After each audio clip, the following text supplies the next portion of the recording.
Let me close with this. When I came to office, I had a fundamental decision to make. We're going to continue trickle-down economics as a policy that's failed time and again, that grew inequality, that saw jobs go overseas, that saw, and you've seen it out here, towns hollowed out. I ran on the promise I was going to end this, and that I began to build an economy from the middle out and the bottom up. We're not going to continue down the trickle-down path as long as I'm president. This is the moment we're finally going to make a break and move away from an economy that has existed in a fundamentally different direction. Here's the simple truth about trickle-down economics. It didn't represent the best of American capitalism, let alone America. It represented a moment where we walked away, and how many in this country, from how this country was built, how this city was built. Bidenomics is about the future. Bidenomics is just another way of saying, restore the American dream, because it worked before. It's rooted in what we've always worked best at in this country, investing in America, investing in Americans. Because when we invest in our people, we strengthen the middle class, we see the economy grow, that benefits all Americans. That's the American dream. 40 years of trickle-down limited that dream, except for those at the top. Too many, for too long, have seemingly suggested that it's only available if you have a 4-year college degree. You can work at a teaching or work at a tech center. These new factories that are opening, these fabs that are opening for semiconductors, without a college degree, you're going to make $100,000 to $130,000 a year working in those fabs.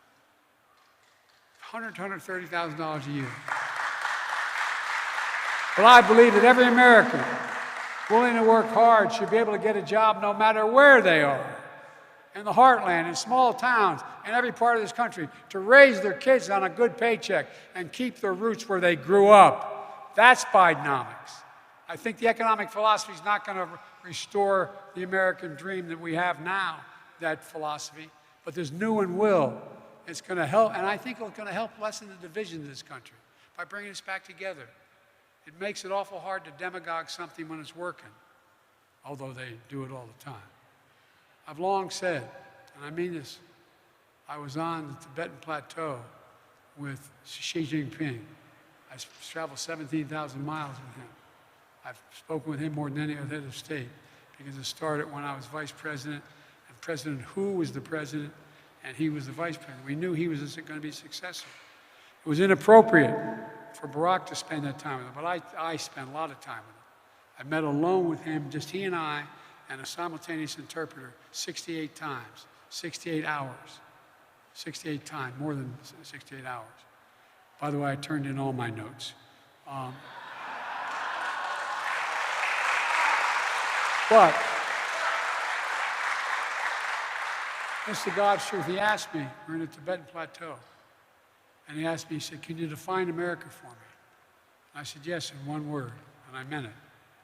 Possibilities. Possibilities. We're a land of possibilities. And I told him it's never been a good bet to bet against America. Never. And I can honestly say I've never been more optimistic about America's future. I swear to God. I've never been more optimistic. We just have to remember who we are. We're the United States of America. There is nothing beyond our capacity if we work together. So God bless you all, and may God protect our troops. Thank you, thank you, thank you.